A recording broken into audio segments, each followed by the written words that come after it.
All right. Am I supposed to start with? Should we start? We can. Yeah. Okay, We can. cool. I hit record a little bit while ago, but Cool. we can banter or we can start in. Banter, whatever you banter, feel. banter, banter, banter, banter. This is a Specifically, new. I was like, that is the one thing that would not qualify as banter. Yeah, this is It's just saying the word banter over and over again. That song.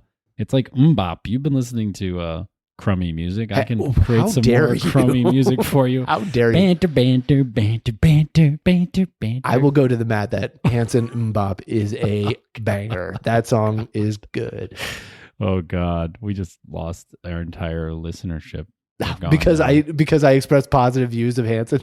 See, in the future, people will Good, get outta here. That'll be like a cancelable offense, you know. No, I like Hanson. What are you talking about? There's Get out of here, Donald Trump. some sweet kids playing some music. What's wrong with this? Nothing. I don't know. I just have a recollection. Do you of hate it the being- Jackson 5 as well, sir? Well, the Jackson 5.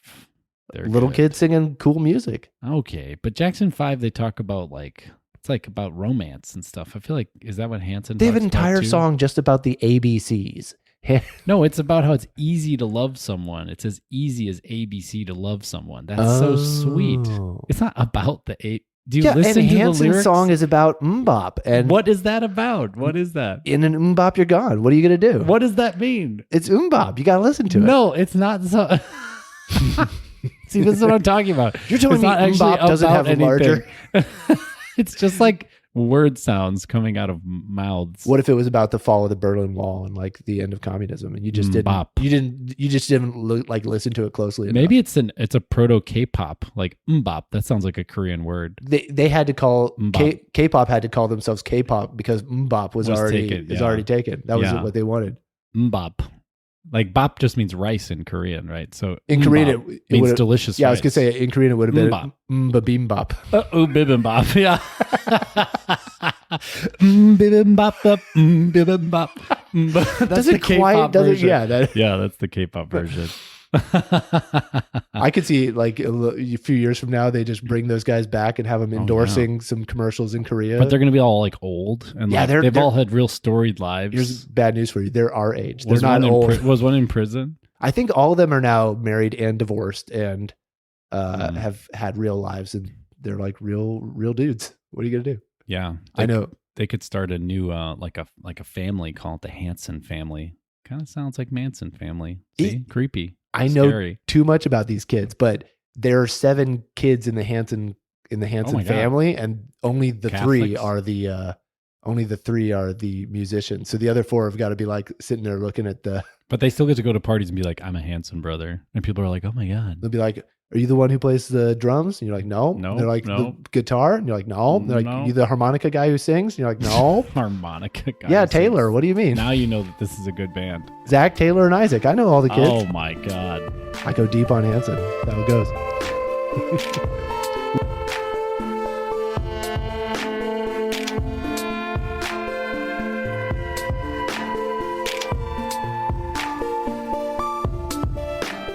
Well, should we get started? I'm Adam Browse. I'm Scott Moppin. This is Solutions from the MV verse. The MV verse. Yeah. It's where every week we have a new solution that is unheard of, or at least dramatically out of the mainstream. Mm-hmm. And we talk about it and we ask questions about it and then talk about movies and jokes and stuff. Yeah, if we bring out a solution that you've already heard, you are required to turn the podcast off. Just You off. you have to. Yeah. I mean, It's it's over. only for people who haven't heard these Yeah. things before. And sometimes we have solutions that are known, but then like the reason why it should be adopted is very different. We've had at least two episodes like that. So, and usually the solutions are on like democracy, healthcare, education, urbanism. Right, we're anti all of that stuff, right? Yeah, we want just fascism, autocracy, ignorance. That's what we're all about. I want to be able to Illness. see the atmosphere right in front of my Yes. face. That's how I know Yes. that air exists. Yeah. As We if I want- can see it. Oh God, it's too bad because there are people saying that who are actually like that. But okay, so today I have a solution for us. Lay it on me. It's What a we big got? solution. It's Okay. a big solution. So it has to do with so the solution is if we want progress and justice, we should focus on. Do we want progress and justice? Come I on. guess Yes, so. Okay, yes, I guess yes. so. If we want progress and justice, we should focus on physical safety. Physical safety. Like just safety. You could say emotional safety too, but that's sort of metaphorical. I think the main thing is just physical safety. If that's what you focus on, you need like a Deion Sanders, a real physical safety. That's right. Right. Was he a safety? I don't know real strong. Football. Yeah, a real. He's a really good. I just like the tight end. Can they really have a name like that? It's so provocative. It's so sexual. Tight end. Tight end. Is there a loose end in football? We are not the football people. There's no loose end. Do you know this for a fact? Yeah, tight end's the name of the role. I know in the play. Yeah. Just in the play, the football play. In the play, they're all out there. I'm going to go see the men in the play today. Yeah. All Sunday. Well, they're always saying plays. That was a great play. Oh, that's true. Like that's what they're talking about. They have a play clock. Yeah. Although maybe that's I made fun of you, but no, I'm on board now. That's the play within the play. Yeah, that's how we'll catch the conscience of the king. All right, so the safety, physical safety, safety. So what I'm contrasting this with, I'm looking at I'm sort of assessing from just from like living in society like a normal person, and being living in San Francisco, being in higher ed. I'm around a lot of people who are like really concerned with social justice. Okay. And then to some extent, they kind of also sometimes sort of mention like economic justice, but really they're almost entirely about social justice, kind of being able to be whatever identity you are without receiving any kind of persecution or offense, no offense and no persecution. Persecution is not as big anymore, but offense is still really a problem. People get offended. How do you mean? Like, I'm not pulling up a concrete image of that in my head. Well, like for example, you right now, you have total civil rights as like a homosexual now in our society. Are you outing me right now on this podcast? You have Scott. You as a homosexual, Scott. Oh, no. You have no. If you're homosexual or a woman, if you're a woman, you have total civil rights, right? Okay. You have political rights. Yeah. You can vote, own property, go anywhere, travel. Your passport's processed the same. Like everything legally is exactly the same. So there's no persecution really. Okay. You're not being persecuted, but there's but you might face offense. You might have offensive things said to you or done to you. Sure. And offense is a kind of harm. And so people are doing a lot to try to reduce the amount of offense people receive. And there's, people say there's economic structural injustices, that are around. Like, for example, the lower pay of mothers we've talked about, which is sometimes elided into the lower pay of women, which is non-existent. It's really just a lower pay. So let me mothers. see if I can do it right. So like when the Civil Rights Act happens, they're like black citizens have full rights, but then effectively they're treated not such for they're not treated the same way. No, at that moment, like people aren't all on board right at the same time, and so it's like you have the rights, but you are still the offense stuff is happening. Right, and so people are like, okay, let's fight this. Let's fight the offense. Let's fight any lingering persecution, which does happen occasionally. Hate crimes, sure, like a type of persecution, right, and other sort of forms of social justice. And then people don't talk about economic justice enough. That's what I think. But I'm going to leave that to the side and just say that I would say that the strategies that we're taking to achieve social justice are not very effective, largely because we've been doing it for about 30 years straight. Like since the 90s, people have been doing this same sort of policing language, promoting things in education, like in schools, right, and like doing some sort of noisy sort of political activism stuff, but not really like truly doing like true, like we've talked about on this podcast, like true like boycotts and withdrawing cooperation from the government. Just advocacy. Yeah. The current climate is very divisive and polarized, people are not all on the same page for sure. Yeah. And people go in and say, I'm going to promote social justice by starting, by supporting this or that politician who advocates for this as well. Right. Like they also say that this is important. Do they really have any laws that are going to like change anything? Not really. It's more just kind of like they support this, so that's good. Yeah. So that's kind of been the strategy so far for like 30 years, basically since the 90s. That's been the strategy. And it just doesn't seem to be working. Like, okay. I mean, I can get with that. I feel like there's still, society is still hugely unjust. Socially, economically, in all kinds of ways. It's like truly unjust still. So I was going to propose that the real solution, or what I would propose, it might be another solution that may work better, is to focus entirely on safety, especially physical safety. And there's historical precedence for this being the case. And one particular example I'll say is yeah, go ahead. Well, when you say focus on physical safety, you mean like making sure that as a society, people are physically safe in their, just from harm or injury. Yes, of that. Exactly. Okay. Exactly. I think if we eliminated harm, like if we made society safe, just physically safe, mm-hmm.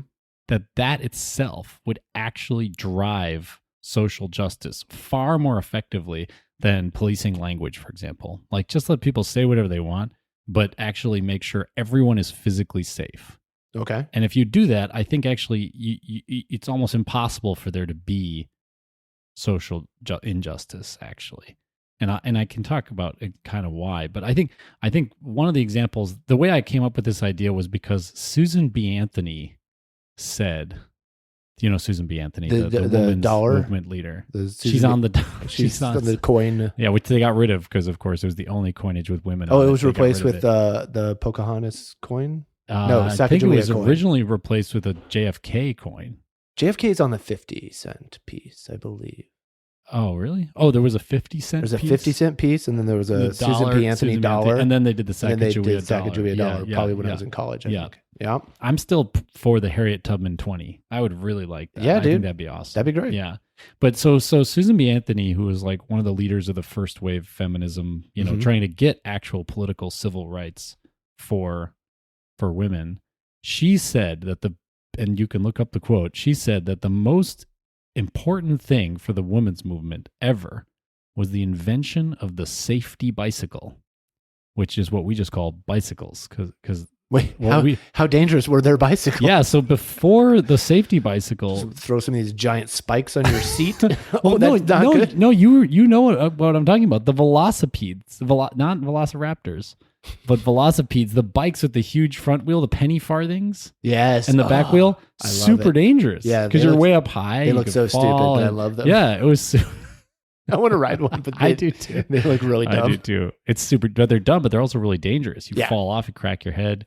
Two stories in the air. Yeah, and I don't think there were brakes. I think it was a fixie with the big wheel like that. Uh-huh. And so super dangerous. And so basically you had horses, which were also pretty dangerous, and women weren't usually comfortable dealing with horses that could kick you and bite you and shit everywhere, and fair. And yet had to deal with them in all different ways. And then the velocipedes, the penny farthings and other bicycles were super dangerous. And so women were like rightfully like, this is idiotic. I'm not going to ride these things. And the men are like, woohoo, just crack our skulls, But it gave the men more freedom of movement to have horses and these bikes that they could get around with. So the invention of the safety bicycle, which gave a bike with brakes, and it gave gear, I don't know if it gears, but brakes. I think it would, and it was low to the ground, two the wheels. Penny farthing was like your wheel, your pedal is on that wheel. That's why it's so big. And so you can like, instead of having gears, you're just like, oh, there's a big wheel. So I pedal it. The bigger the wheel, the more I go. Yeah. Yeah. And so the safety bicycle, which is just the bicycle, what Susan B. Anthony said was the most important thing for the women's movement ever. And I just that's been rattling around in the claptrap of my brain for like years since I learned that. You are a supporter of bicycling? You're a fan of people using bikes? Bicycling, I'm so shocked. But I think the bigger, I like bikes, and everyone who's listened to any of this knows that I love bikes and protected bike lanes. But I think there's like a bigger, that's just a small part of a bigger thing, which is safety. If you make life physically safe for people, mm-hmm. that like liberates them in, I think, more than we recognize, maybe because we've made society so much safer than it was in the past. Right. Like in the past, you could just like fall down and you would like break your leg and you would die or whatever. I mean, you were screwed because there's like medicine was like, the doctor was the most dangerous person you could go to. Right. They'd bleed you or something. Yeah. Well, they were like, wash hands between patients. Whoa. Why? What am I? Yeah. What am I, a weirdo? No, thank you. I don't want to catch a cold by all that water touching me. So society was sort of dangerous even 200 years, 150 years ago. Like it was terribly dangerous. Right. Whereas now it is a lot safer, but I think people don't remember, or we attribute all the liberation of people over the last 150, 200 years to political activism and to like revolution. Yeah, technological stuff. And I think we underestimate that just by making society safer, that actually liberated people to then do all the work that it takes to earn liberty, to get liberty. Having longer lifespans and lower mortality rates eases the sort of general anxiety of like, well, I'm going to die at age 28, so I might as well. Yeah, I might as well go with a bang in some war or something, right? I don't bother trying to build anything that's going to last because I'm not going to last that long. Right. And then you also, like, no one in your family is sick. Like in the past, someone in your family was sick like at all times. That dragged like a woman down to have to care constantly for sick people. But that's actually still the case now because we don't have universal health care, right, and we don't have adequate childcare, and we don't have adequate elderly care in a lot of cases. I mean, probably elderly care we have actually the best compared to the other three. But because of that, actually a ton of people, including a lot of women, are like not pulled down. Caregiving is very important, but they're not liberated anymore, right? Because they have to do the caregiving instead of the choice to do it. Yeah, there's obligations. Yeah, and so that's an example of like, physical safety and health. I include health and safety.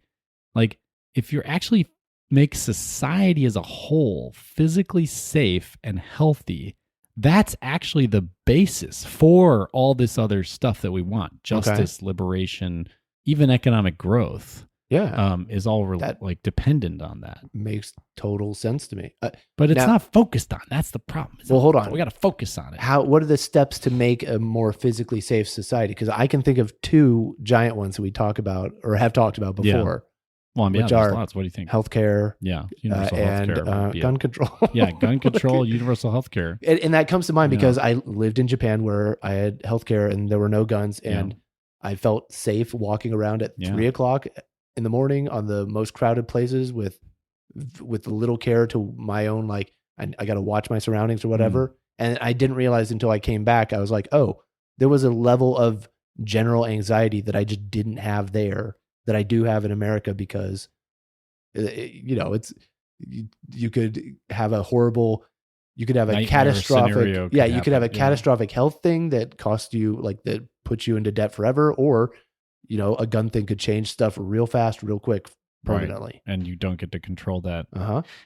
And I think, there's that anxiety piece, but I mean, you could say economic growth might be caused by anxiety. I mean, a lot of people with status anxiety and material anxiety actually might drive, and some people I think this. They think, man, Americans wouldn't work hard if they weren't going to die if they didn't have health care. Yeah. And that's a really sick, like, sad way to think about economic growth. And so, I mean, I'm just pushing back on your idea of like, it's anxiety is like bad for, you might even think people who have injustice against them, they actually should be kind of anxious about that, and that would then drive a kind of, to change it. But complacency would be like Uncle Tom. Uncle Tom's super complacent as a slave, or like as as a whatever, not full person. So actually, maybe anxiety is a good thing. But my argument is that actually it's the safety itself mechanically liberates people in a way. So just for example, the safety bike, right? I think the safety bike is a key example, but we can talk about healthcare too. So the safety bike made it so that women weren't literally locked in the home. They were like, they could leave. They could go to suffragette meetings that were across town, because you could get a bike for like, $200. The difference between biking and walking is so vast. Huge. Like, huge. It's so big. Yeah. You could go 5 miles in like, 20 minutes or whatever. Yeah, sure. Whereas you can only walk so far. It's going to take you all day. So the bike itself, which is really just an agent of safety, it's just increasing the safety level, then as a trailing effect, increases liberation and justice. And it's the same thing. Like if you take healthcare, there's some really great work by a guy named Paul Farmer, who actually just passed away. He had a heart attack at like 60 something. He was quite young, or pretty young for our times to go. But he did amazing work. I mean, he's in a way a sort of secular saint. He's an amazing guy. Okay. And he started a hospital, and then he started a whole medical thing in Haiti, with dozens of clinics and hospitals. Is he the guy responsible for that Farmers Only app? Is that also Paul Farmer? Do you know Farmers Only? No. Is that a dating app? It's a dating app for hayseeds? For rural nice. Dudes. Rural dating. People who want farmers. This is a different Paul Farmer. Okay, this guy went to Harvard. And then he lived in Paul Haiti Farmer. most of his life. Gotcha. And then his organization, Partners in Health, which you can go give money to because it's a great organization. They do healthcare stuff all over the world. They went into Rwanda and built a health system. They did stuff against AIDS all over the world. They did stuff against TB all over the world. They did stuff, in Peru. They have a huge presence there. They're a great organization. But anyways, he has all this work that I think people don't know about his actual academic work as an anthropologist. So he was a medical doctor, but he's also a PhD anthropologist. Okay. And his anthropology work was all about how people without power get sick. So you notice that powerless people are sick all the time. Mm. But so he saw like healing people as actually a form of empowerment. Okay. And I think that's kind of what I'm saying too. If you're safe, meaning also healthy, that itself mechanically drives the ability to like gain liberation and be and have a just society. Yeah.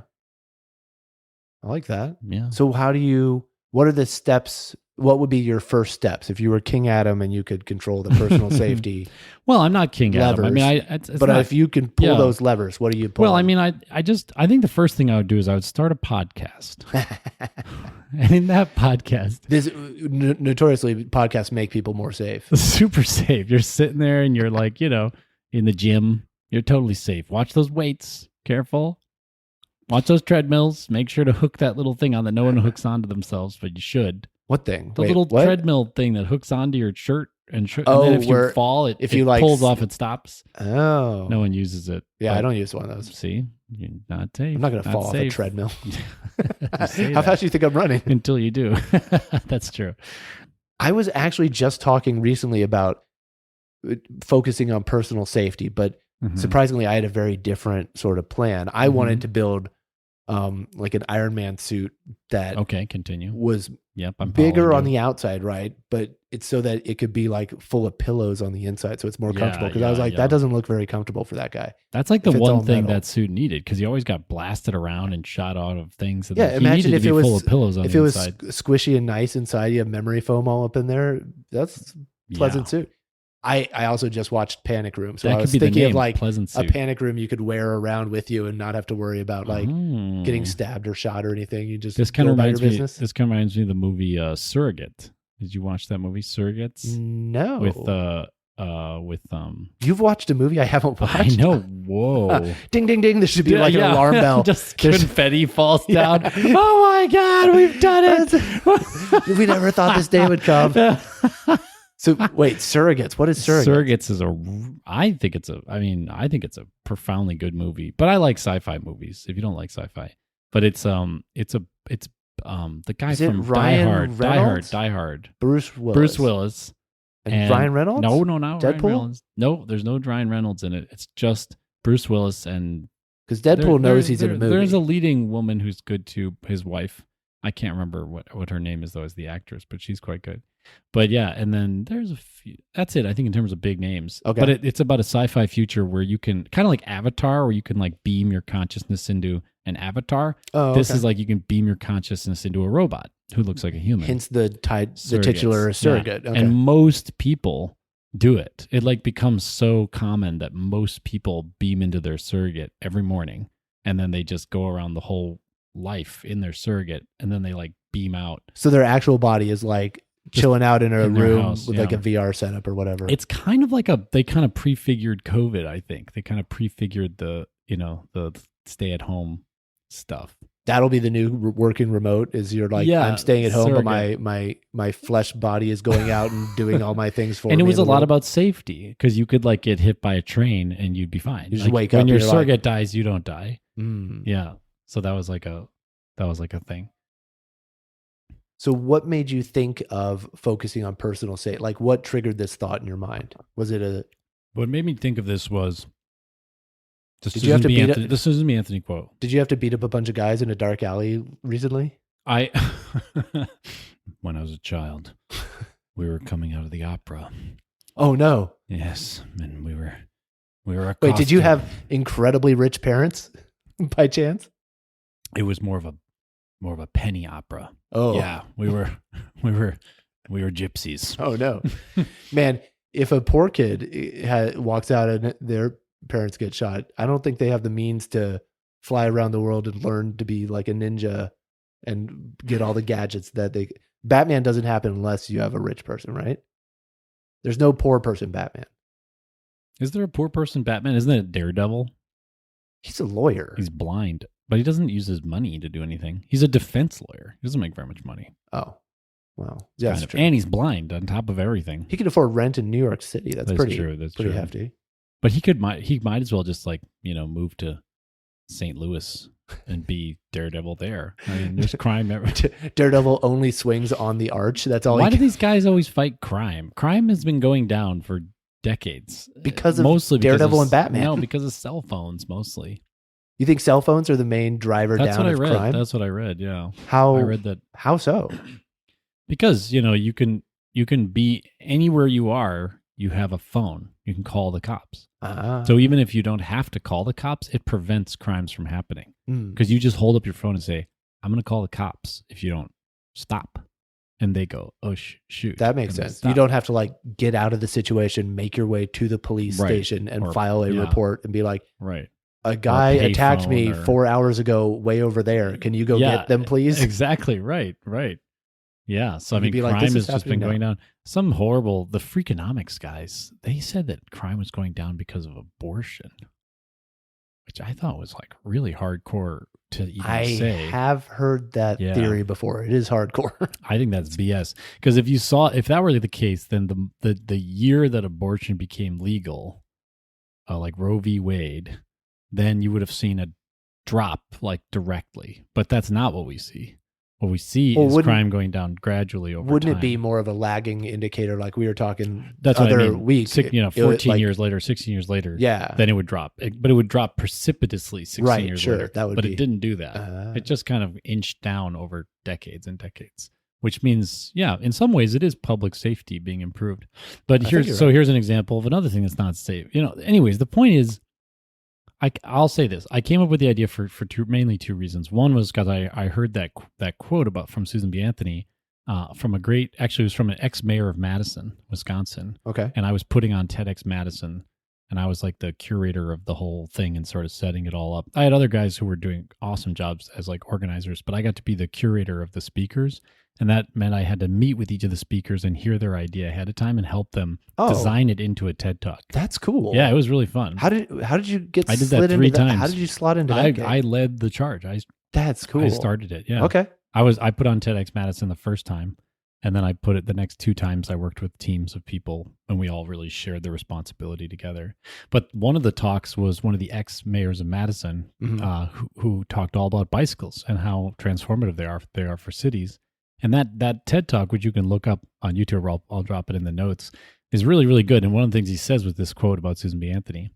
And I saw that and I was like, wow, that's so great. And then I, when the Black Lives Matter stuff happened a few years ago, I knew the history. I think that a lot of times in America, we don't learn the history. We just kind of react to the moment. For sure. And what? Yeah. Americans not knowing their history and just reacting at the moment?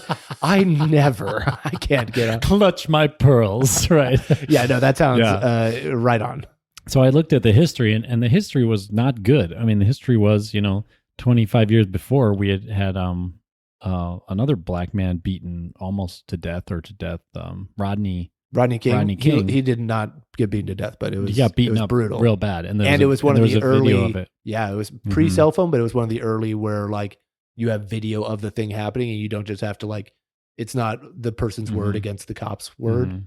So I just saw that and was like, wow, 25 or 30 years, and we've had zero progress. Actually worse, really, because the guy was just killed in daylight in front of a bunch of people. Right. He wasn't just, it wasn't on the side of the road. You're talking about George Floyd. I mean, there have been countless examples. Oh, countless. Yeah, it's horrible. But the fact that continues, to me, is okay, clearly what we're doing doesn't work, right? Like it makes you open, it opens you up instead of saying, well, what we're doing, we just got to keep doing what we're doing and go harder. And it's like, no, if something doesn't fix for 30 years, 40 years, it's like the way you're doing it doesn't work. Yeah. All the people who are like so certain, oh, we got to do this. When every time, the next time you hear someone say the way we need to, fix race stuff is this.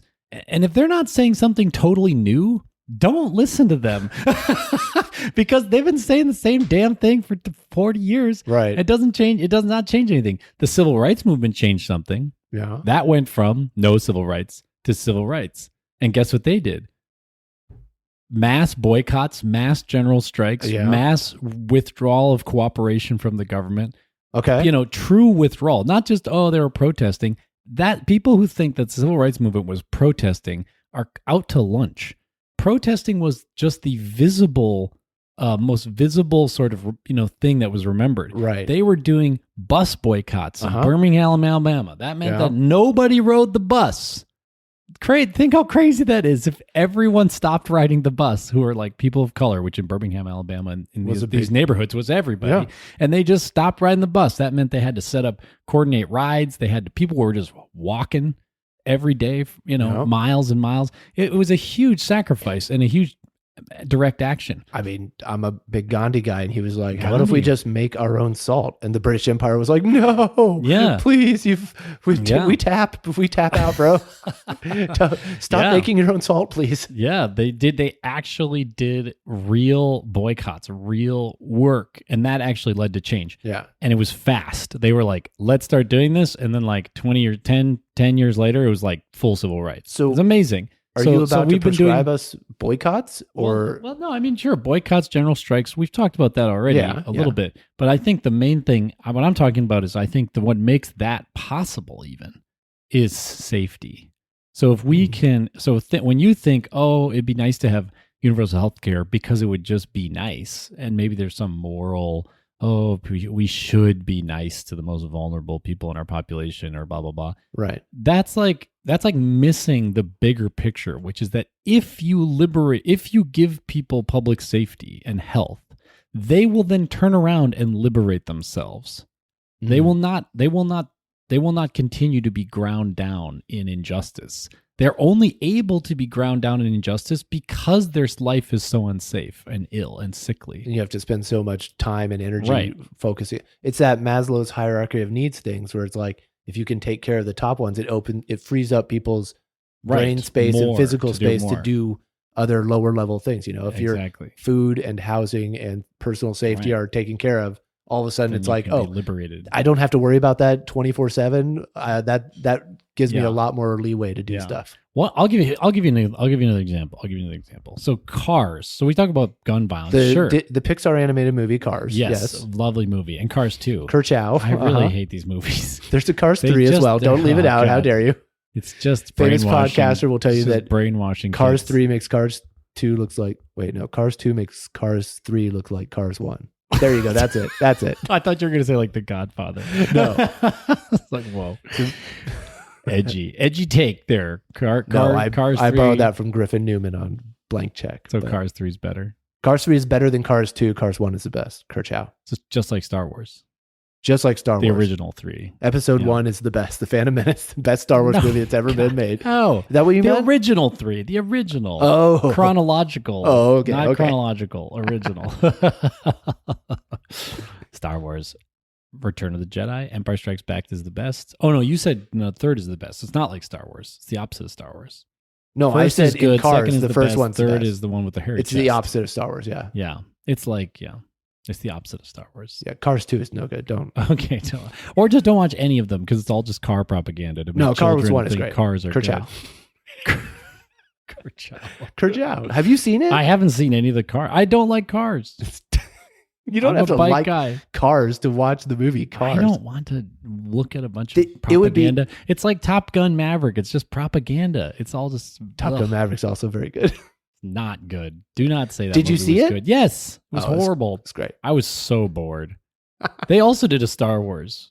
They were like, you have to go through this tunnel, then you have to shoot a thing. No, they do an thing. It's exact just Star Wars. They lifted an exact Star Wars. Oh, so how can that be good? It's not. I mean, if you're gonna knock Maverick for not being original, I mean, not that's just the not entire original, movie. It's propaganda. It's they redid Top Gun again, and I was like, yeah, I realize that's happening, and I am okay with it. I mean, I like Tom Cruise. People like to knock Tom Cruise. I like Tom Cruise. Good, we're in agreement. I especially liked. This is a pro Tom Cruise podcast. But he makes good movies too. You know, not like Top Gun Maverick. That's for example, the Edge of Tomorrow. I think that's great. A really good movie. I just love it. It's really good, even though it's also not very original because it's just a military version of Groundhog Day. But okay, I'd like to pitch a movie idea. Okay. I'm always there. Okay, so you know how there's like a lot of Groundhog Day movies now, like Palm Springs and Edge of Tomorrow and Groundhog Day. I love these movies. Right. Yeah, me too. Happy Death Day is in the horror version. Happy Death Day. So good. Yep. So I think we should make a Groundhog Day movie where they're on the set of Groundhog Day, the movie. Okay. And somebody on set, not Bill Murray, not the main people. Right. Somebody else just on set, like some random, like a best boy. A grip. Like, a grip. A key grip. They start having a Groundhog Day scenario inside of they wake as up they're filming Groundhog. Right. They wake up and it's always day 17 of filming. Yeah. And they're like, all right, well, tomorrow. And same setups, same lines, same scenes. And then we do CGI to get like a young Bill Murray, like off, on the edge of, blurry on the edge. Sure. And it's the same lines being said from the movie. And it's like, oh my God, I think that'd be such a good movie. A Groundhog Day that's meta Groundhog Day. Meta Groundhog Day. Yeah. And the guy's like, starts to like tell people like, I'm having what the movie is having, and he just gets fired. Well, he gets fired, but then he wakes up the next morning and he's back in his job. So he's like, okay, I can't say that. So what should I can't do? Yeah, and then and then who knows what he ends up. I don't know what the actual plot would be. Maybe it wouldn't be as plot driven. Maybe more character. Well, the plot would be I got to get out of this Groundhog Day scenario, right? Because and then it will drive me crazy. How does he do it in the movie? And then how? And you could talk about Groundhog Day. Like I took care of the kids of the guy who wrote Groundhog Day once. Cool. In Santa Fe, New Mexico. Wait, who wrote Groundhog Day? Was that Harold Ramis? Some guy. Harold Ramis directed it. It was. He had a cool kid. I don't know. That's awesome. Yeah, I was just like babysitting at this. It was like a religious. They were like having Yom Kippur, and they needed someone to watch their kids during Yom Kippur. Cool. I was like, okay, cool. Anyways, did you know that it's the 8 or 12 stages of grief? Or that's what he goes through during Groundhog Day. Is that DABDA? Is that the denial? Denial, anger, bargaining. Yeah. Depression, acceptance. There we go. So that's what he does in Groundhog Day. He follows the 8 stages of grief. Oh, so maybe this grip is like someone just died, and he actually is grieving the death. That's what triggered the Groundhog Day. Yes. So instead of like love, like in Groundhog Day, he's trying to get the girl. Maybe in this movie, he's trying to grieve the death of like his father or something. Like a movie where like a ghost, they have to like figure out what the ghost's unfinished business so that the ghost can move on. In order to get out of the Groundhog Day, you have to figure out your unfinished business or reconcile whatever the triggering event was. Or we could have it be someone who's playing Hamlet, and they have to... Okay. You Groundhog Day in Hamlet, and it'd be the uncle who killed the, I don't know Hamlet well enough. Oh, anyways, yeah, that'd be interesting. Oh, sorry, wait, no, sorry. I think we should do more. I totally do. I know the Lion Day. King. The Lion King is Hamlet. Yes, I'm fine. Okay, never mind.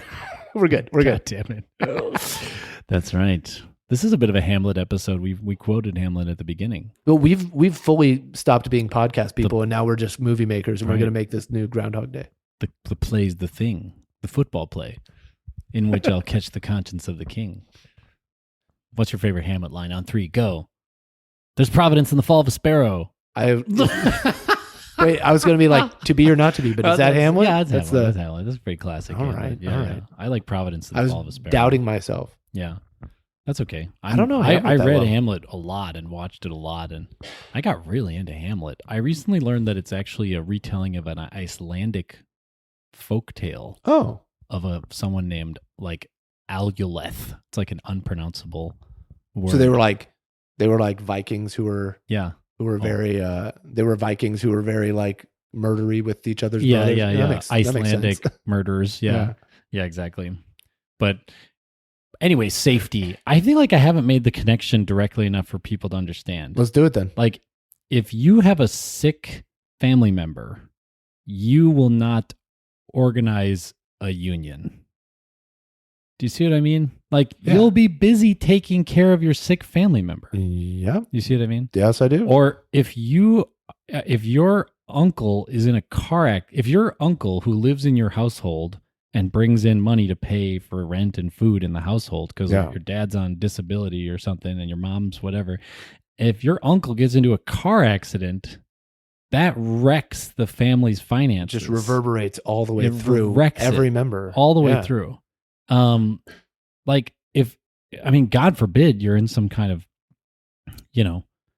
if you're a family and you and your father thinks, oh, we got to have this gun to make our house safer.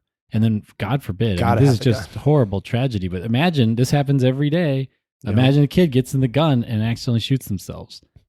That is a tragedy, but what people don't understand is the scars, the emotional scars and trauma that reverberates out from that prevents those people from aspiring to a free, just society and free, just life for themselves. Oh. They spend the next years of their lives just dealing with trauma and healing. If they're lucky, healing. Yeah. Or if they're not lucky, just spinning out. So. Or drug addiction, someone's addicted to alcohol or addicted to some drug. That doesn't just affect them. That like reverberates, not just, they're not going to organize a union or vote properly or go try to, they're just going to deal and cope with that. And the people around them are just going to have to deal and cope with that. So physical safety is a precursor for a just liberated society. Yeah. So all this like, I'm just going to come out a little bit hard against kind of who I'm talking about this. Like, do it. White liberal, we got to police language. You're going we there? Tell you that you didn't say the right thing on Twitter. You didn't say the right thing here. You were at the dinner party and you said mean things. Like, I think. Wait, how often are you at dinner parties saying that might be a problem if you're actually at dinner parties? That's very specific. But if you say, just this idea of policing language, this idea that you need to be like educated in order to be a good voter or education is so important. We got to make everyone go to school for forever. It's like, it's not true. What we really need is just a safe society. People are healthy. They get healthcare when they need it. We remove the harm from drugs. We remove the harm. We eliminate cars are freaking dangerous. We just need to give them protected bike lanes and trains and move away from cars. Right. They're too dangerous. 45,000 people die a year, and I don't know how many hundreds of thousands are seriously injured by cars. Tons. That's too many. It's too many. It's just not safe enough for a free society to have. Yeah. I mean, there's always going to be some level of personal safety that you can't ensure. People have ticking time bombs in their DNA that are going to go off at some point. But the idea is the stuff that you can affect change on and minimize. Right. Work on that. That's what do that. Yeah. So, I mean, King Adam doesn't even need to do. It's not about King Adam. It's you really adopted this whole King Adam persona. I love King Adam. Oh, I would love to. But you're writing down with democracy on that notepad. We don't need King Adam. What we need is for people to realize, look at history. The history of freedom had a foregoing history of safety. Mm-hmm. And if that history of safety slows down and stops, then guess what? The history of freedom slows down and stops too. The history of justice, increasing justice, slows down and stops too. Yeah, they weren't inventing cell phones when everybody was worried about clanging swords with their people all around them. You know what I mean? Like, it's just, you didn't have time for it. You had to figure out how to like build armor and learn how to sword and parry and do all those things. Now you're making me see. I really would love to be a master swordsman. We should. Yeah, well, I was a fencer. I was a fencer for years, decade. I also quite a fencer. I also was a fencer, but it was different. Really? Built fences? Yeah, I built fences in college for a little while. Really? That's part of my job. Yeah, my summer job. A fencer. was different. We were two different fencers. Yes. Yeah. Yours arguably more useful. Yours was more offense. Mine was more defense. Oh, I but guess. both were fence. They were. I never realized that. They say a good offense is the best defense. I don't think that's what they say. Yeah, they do. They switch that around. The best defense is a good offense. There you go. But it's the same. I said the same thing. I said the best. A good offense is the best defense? Oh, dang it. No. Well, that's what we're saying in this podcast. Okay. The best offense to increase social justice is actually the best defense of people's safety. That time you said it right, safety. though. Yeah, that's the right way. Yeah. That's the same way as normal. I think the historical record will remember who said what correctly and who the people didn't. who think the best defense is a good offense are the people who like, I'm going to throw a punch first before I meant the they best get a chance. Offense. The best offense is the best defense. This is such a football episode. In this podcast, for us. you're right. We are really into We've these got football safeties, plays. tight ends. Yep. We've got we haven't quarterbacked anything yet though. We'll get there. Yeah. We'll get there. But anyways, we don't need a king. What we need is because kings are not very safe. No. Kings are dangerous. They destabilize society by having just one person. You hear that, King Charles? What's up? We're bringing it to you. We said it. We're done with King Charles. Get out of here. Anyways, that's what I think. That's what I think people should. That's my solution for today. Is personal safety. Focus on personal safety. What if we made society safe? I think that's actually the foregoing process to make society just. I will not disagree with this idea because that Come on, seems, Scott. No. I want. Okay, fine. Everybody dangerous. That's what I want. Yeah. Danger is my Danger middle everywhere. name. Octung America. Safety is my middle name. Not exactly as cool as danger, but anyways. What do you think? You think that? Okay, great. Go ahead. But ask a question. Go ahead. I don't care. Whatever. I was just gonna say, what are I said something in German. I didn't even get any props from you. You're usually the German guy. Du hast was? I said auf Achtung. Deutsch gesagt? That's Achtung. danger. Achtung. Oh, sorry. Yeah, Achtung. I'm an American. Danger. I say Achtung. Achtung is weird. Achtung is like a really bad superhero who just says like, I have 8 tongues in my mouth. And they're like, that's not a really useful, gross. That's not a superpower. Are they that's like very useful. small and they're the same size as one tongue? Yeah, or probably. You have a big mouth and he has 8 No, full-size it's got to tongues? be 8 tiny tongues in there. That's so gross. Why would that be? That's the grossest. You would never know. Are you going around looking at people's tongues? This falls into a category that we've talked about before.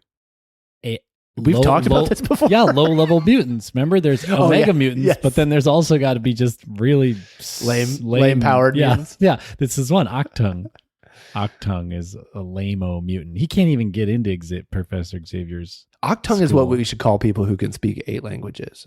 Oh, yeah. Like Octung. we got bilingual, trilingual. We get up to Octung. Octung, yeah. It's like an octogenarian Octung. That's an 80-year-old who can speak 8 languages. Nice. Oh, I like that. We just tolerate too much unsafety and we act as if it's inevitable. We're like, it's just inevitable. The level that's of the danger, cost of doing business. Yeah, we just have to have like 200,000 people a year's lives inexorably hurt by cars. That's false. I'm so scared or by guns. It's false. We don't need that. We can fix it really easily. Well, I'm so scared that that's going to be the actual shift that happens when climate change is right upon us. And so like, it's just the cost of having industry. Yep. You want to have an economy? You want to have Amazon packages? Going to have rolling lightning storms now. Just that's how it goes. What are you, baby? You don't want to have lightning storms all the time? That is what they'll try to do. They'll try to normalize it. Yeah, exactly. I'm not looking forward to that. Try to say it's normal to have super reverse hurricanes, polar hurricanes every year. Yeah, they're like, isn't it great? We're setting records every year. And like, no, dude, the records we're setting is like high heat, low colds. Have you heard about wet bulb temperatures?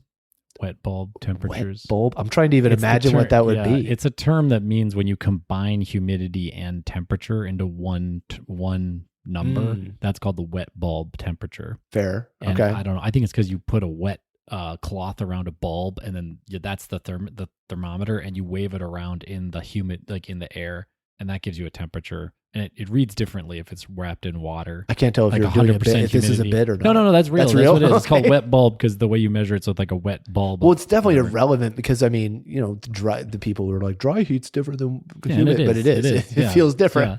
And so but there's a lot of parts like Western China and India where the wet bulb temperature is already starting to be inhospitable to human life for weeks at a time every year. And that will only extend. And just like people will just leave those areas of the world.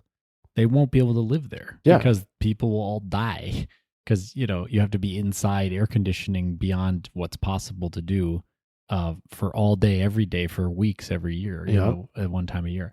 And so, anyways, that's a big danger that's going to be, we've talked about this a little bit before, but it'll cause refugees, and then the refugees will destabilize. It's a chain reaction, whole thing. It's really not good. Yep. So, and this is not inevitable. Today, we could just keep fossil fuels in the ground. It wouldn't, I mean, sure, there'd be a transition, blah, blah, blah, blah, but it's not doable. Right. You know, we fought the Nazis, you know, we did other things. We can do this too. I hear you. Okay.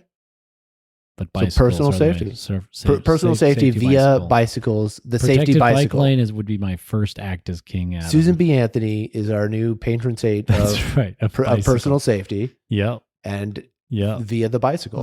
Some common sense gun laws, but the bicycles nobody's against, so you could do the bicycles. The gun laws, you got all these crazy people against them. Let's start with where we have consensus: paternity, maternity leave, safe for babies, safety for babies. Protected bike lanes, safety for bicyclists. So we got some common ground. Some ground. Let's work on the common ground. Healthcare.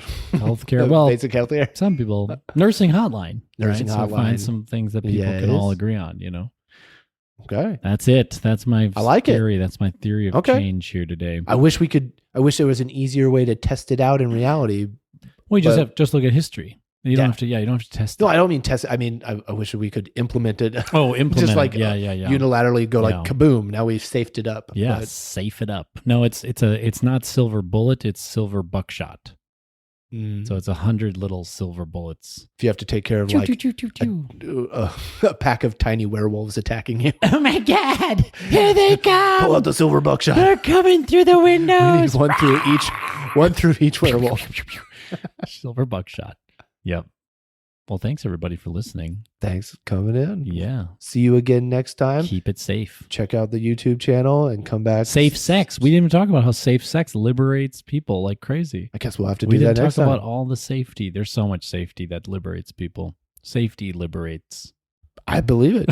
The safety dance. This is the easiest one, Scott. You're so on board. Well, what am I going to argue on the side of danger? No. I'll be like, absolutely not. I think everyone should be worried about. You could say there's benefits to the things we do that are dangerous. Yeah. But it's like, I want to wake up terrified and be extremely scared all through the day for my personal safety. That's what I want. Sign me up. Yeah. Okay. You did a good job, Scott. All right. See you next time. Okay. Bye, everybody. Bye. Have fun.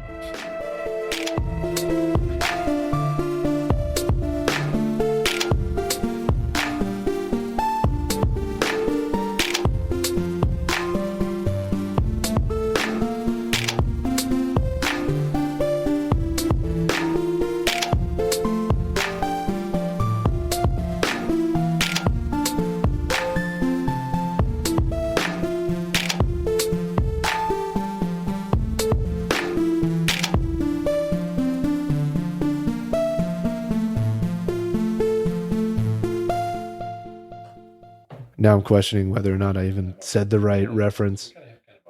Hold on a second. What position did Deion Sanders play? He was a defensive back and an outfielder. Oh, right. He did baseball. He was one of those two sports freaks. All right. Well, I'll try it next time. I don't know who a safety is.